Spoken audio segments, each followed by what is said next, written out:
I want to welcome you back to Black Site Tonight. We're going to talk about college rivalries and flag planting today in fights. First, I would like for you to subscribe to this channel, hit that like button, hit that notification button, but also comment on this video.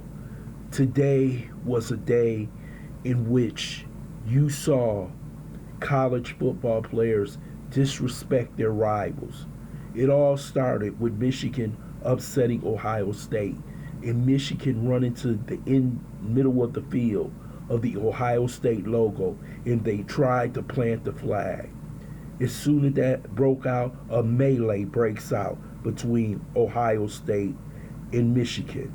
We all know that was the fourth straight loss for Ohio State and a monumental upset in which they were favored by 3 touchdowns. And as Michigan proceeded to do this, it showed the lack of discipline that erupted across America, because it just didn't happen in this game.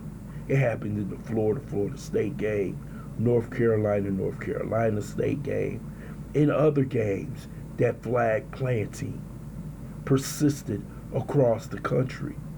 That huge fight in Ohio State in which the police had to come out and pepper spray some of the players on the field. It was so far out of control. We saw Jack Sawyer snatch the Michigan flag and throw it on the ground. This could have been something extremely dangerous, because you got huge, powerful players on the field throwing punches. And this seems to be a copycat league. Here's what happens to college football when you pay kids a lot of money. There shows a lack of discipline in a multitude of programs around this country, because these kids don't have to be disciplined. They know at the end of the season, if they don't like what the coach says, if they don't like what the defensive coordinator, the offensive coordinator, the athletic director says, they can simply go into the transfer portal and possibly make more money and get in starting position somewhere else. So these are the problems that erupt in the program. Remember, 4 or 5 years ago, the coach had the power. The players have the power today. They got the power to listen, not listen. They got the power to transfer or stay. They got the power to ask for more money, in which many of them do. But you are starting to see an eruption of a lack of discipline across college football. And this is what happens. There is no rules and regulations that these players feel that they have to abide by, because as soon as they want to, like you saw the player over at UNLV early this season, when they went 3 or 4-0, he asked for more money, and he simply just, hey, I'm through with it. I'm leaving the team. I'm going somewhere else so he could get paid more. That's what happens. So you have, at the end of the season, these players who probably feel as though, I'm not going to be here anymore, so let me do what I want to do. And this is what happens when a lack of discipline erupts in society. You have what Michigan did today. You have what North Carolina did, Florida State, and probably several other games, because they saw what happened in that game, and players all want attention. They all want somebody to look at them. And you see what happens. Fights break out. So how is this going to stop? What is the NCAA going to do? What is the SEC, ACC, and the Big Five commissioners going to do?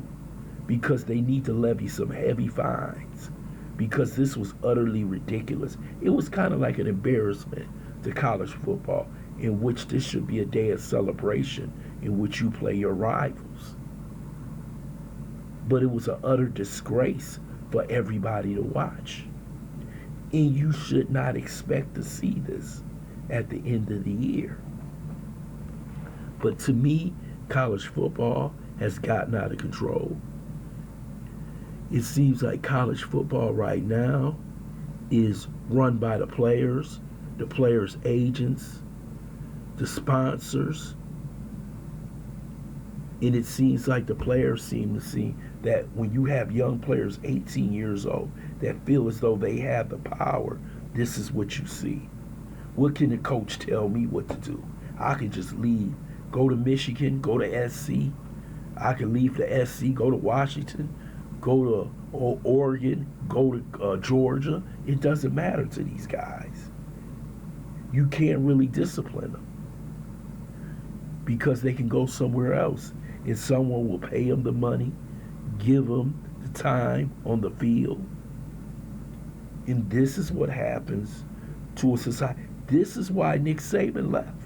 Nick Saban seen the writing on the wall. He seen that he couldn't control the players. He saw that coaching was only 50% of his job. The other 50%, you had to recruit, you had to pay the players, you had to pay the agents, had to talk to the parents. You had to do all these other things added on just to coaching these football players. And he said, hey, I'm 70 years old. I need to go. This is a young man's game. And you see that these coaches are having difficulties controlling these players.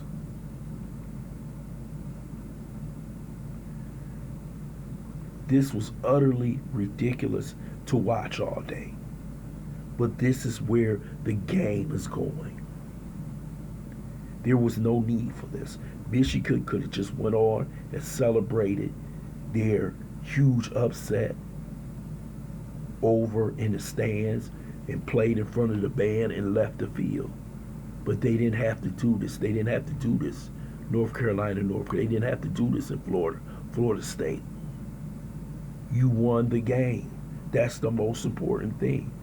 That's the only, you don't need to humiliate your rival. And just like in professional football, you never humiliate the team you're playing against because you know how things can be reversed in 1 or 2 years with a snap of a finger. So professionals use more sportsmanship than they do in college football. There's going to be an outcry. You're going to see, especially people in the media, talk about this issue. You're going to see coaches talk about this issue. But you're going to talk about the lack of discipline in college football right now.